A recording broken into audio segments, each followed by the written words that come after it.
بسم اللہ الرحمن الرحیم اعوذ باللہ من الشیطان الرجیم بسم اللہ الرحمن الرحیم الحمدللہ رب العالمین الصلاة والسلام علی اشرف الانبیاء والمرسلین وعلی اہل بیتہ الطیبین الطاہرین المعصومین۔ عزیز طلبہ السلام علیکم ورحمۃ اللہ وبرکاتہ۔ شرح نما سیوم کتاب المتاجر درس نمبر 56۔ بات چل رہی تھی کہ مستحب ہے ذخیرہ اندوزی کو ترک کرنا، البتہ اس صورت میں یہ ترک مستحب ہے اور ذخیرہ اندوزی مکروہ ہے جب دوسرا کوئی سامان دینے والا موجود ہو اور لوگوں کی حاجت بھی اس سے پوری ہوتی ہو تو۔ لیکن اگر کوئی ایسا شخص موجود نہیں ہے اور لوگوں کی حاجت پوری نہیں ہوتی ہے تو اس صورت میں ذخیرہ اندوزی یعنی جمع کرنا کھانے پینے کی اشیاء کو حرام ہے اور اس کی بیع واجب ہے، یعنی حاکم شہر کو چاہیے کہ اس شخص کو مجبور کرے کہ وہ اس سامان کو فروخت کرے۔ اب جب واجب ہے حاکم شہر پر کہ اس سے اس چیز کو یعنی بیع کروائے اس سے، تو کیا یہ بائع یعنی جو ذخیرہ اندوزی کر رہا تھا اب اگر چاہے تو جس قیمت کے ساتھ وہ چاہے بیچ سکتا ہے یا نہیں؟ یعنی آیا بازار میں جو موجود ان اشیاء کی قیمت ہے معمول کے مطابق، آیا اسی سے بیچے یا نہ زیادہ روی کرے؟ تو کہتے ہیں اگر وہ زیادہ روی کرتا ہے تو حاکم شہر قیمت گزاری کرے گا اس کے مال کی اور بکوائے گا۔ یہ مسئلہ اس درس میں ہم خلاصۃ الدرس، درس کا خلاصہ اس صورت میں کہ جب ذخیرہ اندوزی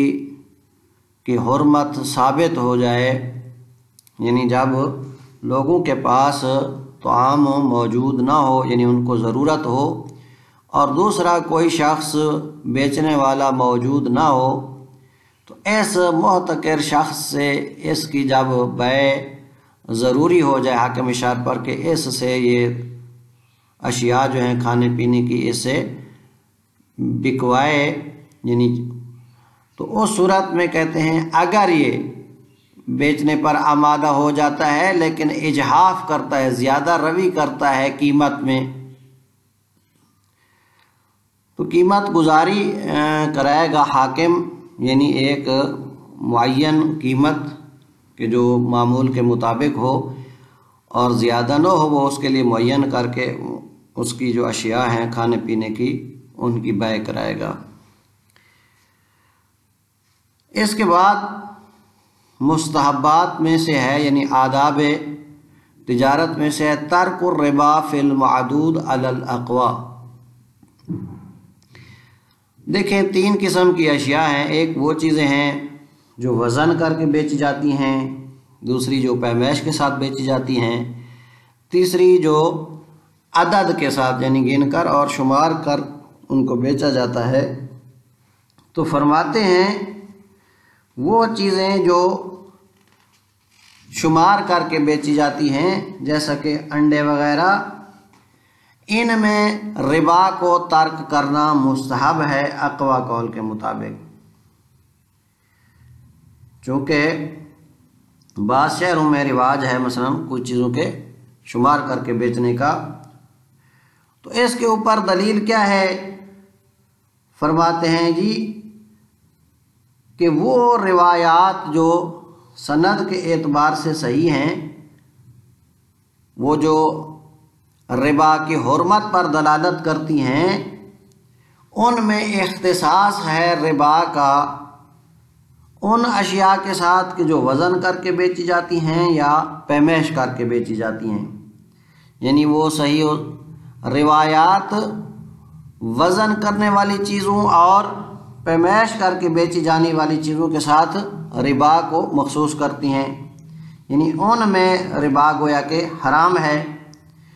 پس جب ربا کی حرمت موزون اور مکیل اشیاء میں ہے تو اس سے یہ ثابت ہوگا کہ معدود اشیاء میں یہ ربا حرام نہیں ہے، بلکہ ربا کیا ہوگا؟ مکروہ ہوگا۔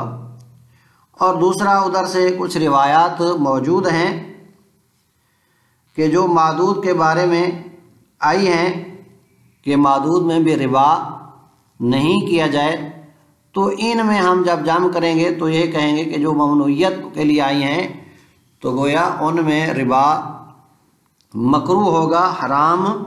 نہیں ہوگا، بلکہ اس کا ترک کرنا اس میں مستحب ہوگا۔ اور اسی طرح ترک کیا جائے ربا کو نسیہ میں یعنی ادھاری چیزیں اگر کوئی شخص خرید رہا ہے، ایک دفعہ ایک ہی جنس ہے، مثلا گندم دے رہا ہے اور گندم لے گا تو اس میں تو ظاہر ہے ربا حرام ہے، لیکن اگر جنس مختلف ہے، فرض کریں گندم دے کر چنے لے رہا ہے، تو اس صورت میں کہتے ہیں مستحب یہ ہے کہ اس میں بھی ربا کو ترک کیا جائے جب آپ ایک چیز نسیاتاً لے رہے ہیں، ادھار لے رہے ہیں، اور ساتھ جنس بھی اس کی کیا ہو؟ مختلف ہو۔ تو وَسُعِرَ عَلَيْهِ حَيْثُ يَجِبُ عَلَيْهِ الْبَيْعُ إِنْ أَجْحَفَ فِي الثَّمَنِ، بعض نسخوں میں یُسَعَّرُ لفظ استعمال ہوا ہے اور یہاں پر سُعِرَ آیا ہے۔ اور قیمت گزاری کرائی جائے گی، یعنی حاکم شرع اس مبیع کی قیمت معین کریں گے، حیث یجب علیہ البیع، البتہ اس صورت میں کہ جب اس پر بیع واجب ہو جائے، یعنی احتکار جب حرام ہے ہوگا، لوگوں کو احتیاج ہے اور کوئی بیچنے والا یعنی دینے والا موجود نہیں ہے، اس صورت میں جب احتکار یعنی حرام ہو اور اس کی بیع واجب ہو، ان اجافہ اگر وہ زیادہ روی کر رہا ہے فی ثمن قیمت میں، یعنی ثمن زیادہ لے رہا ہے، تو سعر علیہ حاکم شرع یعنی اس پر قیمت گزاری یعنی قیمت گزاری کروائی جائے گی اس مبیع پر جب اس پر اس کی بیع واجب ہو، ان اجافہ فی ثمن اگر بیع اس میں زیادہ روی کر رہا ہے۔ کیوں؟ لما فیہ من الاضرار المنفی، چونکہ دیکھیں اسلام میں لوگوں کو ضرر پہنچانا کے بارے میں حرمت ثابت ہے کہ لا ضرر ولا ضرار، کہ اسلام میں نہ ضرر ہے اور نہ ہی ضرار ہے، تو اب اگر یہ زیادہ روی کرے گا تو ظاہر ہے لوگوں کو ضرر پہنچے گا، تو اس ضرر سے بچنے کے لیے کیا کی جائے گی؟ قیمت گزاری کی جائے گی۔ لما فیہ من الاضرار المنفی، کیونکہ اس میں اگر وہ زیادہ روی کرتا ہے تو اس میں وہ ضرر ہے جس کی منفی کی گئی ہے اسلام میں۔ وَإِلَّا فَلَا، لیکن اگر وہ زیادہ روی نہیں کرتا ہے تو پھر یہ قیمت گزاری نہیں کی جائے گی، بلکہ جس طرح اگر وہ معمول کے مطابق بیچ رہا ہے تو وہی قیمت جو معین کرے گا، یعنی خود جس قیمت کے ساتھ وہ صحیح ہوگی۔ البتہ کہتے ہیں اگر رخص ہے، یعنی ماحول جو ہے مثلا بازار جو ہے سستا ہے اور چیزیں بھی موجود ہیں، یعنی لوگوں کی احتیاج بھی ان کی چیزوں کی نہیں ہے، تو اس صورت میں حاکم شرع کے لیے قطعاً تسعیر جائز نہیں ہے، یعنی اگر مال موجود ہے لوگ بھی اس کے مال کے محتاج نہیں ہیں تو اس صورت میں قطعاً قیمت گزاری جائز نہیں ہے۔ ولا یجوز التسعیر فی الرخص، جائز نہیں ہے تسعیر یعنی قیمت گزاری کرنا رخص ارزانی میں جب مال سستا ہے، مع عدم الحاجت قطعاً، اور ساتھ اس کے کہ لوگوں کو اس کی احتیاج بھی نہیں ہے، لا یجوز قطعاً، یعنی یہ تسعیر جائز نہیں ہے یقیناً۔ شہید ثانی رحمۃ اللہ علیہ فرماتے ہیں کہ میری نزدیک اقوا یہ ہے کہ جب یہ اجحاف کر رہا ہو اور ادھر سے امر کیا گیا ہو کہ یعنی یہ چیز حاکم کو، چونکہ حاکم مامور بے ہے کہ اس سے بیع کروائے، تو پھر بھی قیمت گزاری نہیں کروائی جائے، بلکہ اس کو حکم دیا جائے کہ وہ اس مجحف سے، اس زیادہ روی سے نیچے آئے، نہ کہ اس کی قیمت گزاری کرائی جائے۔ والاقوا یہ ہے کہ انہ مال اجحاف، کہ اجحاف کی صورت میں حیث یؤمر بہ، اس اعتبار سے کہ مامور بے ہیں، مثلا حاکم اس سے بے کا لا یسعر علیہ، حاکم اس کے اوپر تسعیر نہیں کرے گا، یا لا یسعر علیہ یعنی قیمت گزاری نہیں کی جائے گی۔ ایضاً اسی طرح بل یؤمر بالنزول، بلکہ حکم دیا جائے گا نزول کا یعنی قیمت کم کرنے کا، عن المجحف، اس مجحف سے، اس زیادہ روی سے۔ وَإِنْ كَانَ فِي مَعْنَى التَّسْعِيرِ، اگرچہ یہ تسعیر کے معنی میں ہے، لیکن تسعیر میں کیا ہوگا کہ ایک معین قیمت ہو جائے گی، اور اس میں کیا ہے آپ قیمت کو معین نہیں کر رہے ہیں بلکہ ایک مقدار خاص کہیں گے اس کو کہ وہ نیچے لے آئے۔ إِلَّا أَنَّهُ لَا يَنْحَصِرُ فِي قَدْرٍ خاص، مگر اس میں نزول میں جب اس کو نیچے لے آنے کا حکم دیں گے تو یہ منحصر نہیں ہوگا کسی مقدار خاص میں۔ الثانی والعشرون ترک الربا فی المعدود علی الاقوا، 22واں ادب اور مستحب یہ ہے کہ ربا کو ترک کرنا مستحب ہے معدود چیزوں میں، ان چیزوں میں کہ جن کو شمار کر کے بیچا جاتا ہے، علی الاقوا، اقوا قول کے مطابق۔ کیوں؟ کہتے ہیں للاخبار الصحیحۃ الدالۃ علی اختصاصی بالمکیل والموزون، چونکہ فرماتے ہیں وہ اخبار جو صحیحہ ہیں وہ دلالت کرتی ہیں کہ یہ ربا خاص ہے مکیل اور موزون چیزوں کے ساتھ، یعنی گویا کہ مکیل اور موزون کے جب ساتھ خاص ہے تو اس کا مطلب ہے معدود میں ربا حرام نہیں ہے، یعنی حرمت کی گویا کہ ان روایت کے ساتھ کیا کی جا رہی ہے، معدود سے نفی کی جا رہی ہے۔ وقیل یحرم فیہ ایضاً، اور بعض کہتے ہیں کہ نہیں جی ان میں بھی حرام ہے اسی طرح ربا، یعنی معدود میں بھی ربا اسی طرح کیا ہے، حرام ہے۔ اچھا جی، پہلی روایت کہ جو اختصاص دیتی ہے مکیل اور موزون کے ساتھ وہ یہ ہے، امام جعفر صادق علیہ السلام سے روایت ہے کہ لا یکون الربا الا فیما یقال او یوزن، کہ ربا نہیں ہے مگر ان چیزوں میں کہ جن کی پیمائش کی جاتی ہے یا وزن کیا جاتا ہے۔ اب اس سے لازم آتا ہے کہ صرف ربا کی حرمت مکیل اور موزون میں ہے، یعنی معدود میں نہیں ہے، لیکن بعض کہتے ہیں یحرم فیہ ایضاً، اس میں بھی ربا کیا ہے، حرام ہے، استناداً الی روایت ظاہرۃ فی الکراہۃ، البتہ استناد کرتے ہوئے ایک ایسی روایت پر کہ جو ظاہر ہے کراہت میں نہ کہ حرمت میں۔ البتہ وہ روایت کہ جس میں جو ظاہر ہے کہ کراہت پر دلالت کرتی ہے، چونکہ جب ان کو جمع کریں گے ان روایات کو کہ جو ربا کو صرف مکیل اور موزون کے ساتھ خاص کرتی ہیں ساتھ ان کے کہ جو معدود میں منع کرتی ہیں، تو اس صورت میں یہ کراہت جو ہے ثابت ہو جائے گی۔ اور وہ روایت کون سی ہے؟ روایت ہے ان محمد بن مسلم قال، محمد بن مسلم سے ہے کہ وہ کہتا ہے سألت ابا عبداللہ علیہ السلام، میں نے امام جعفر صادق علیہ السلام سے سوال کیا، ان الثوبین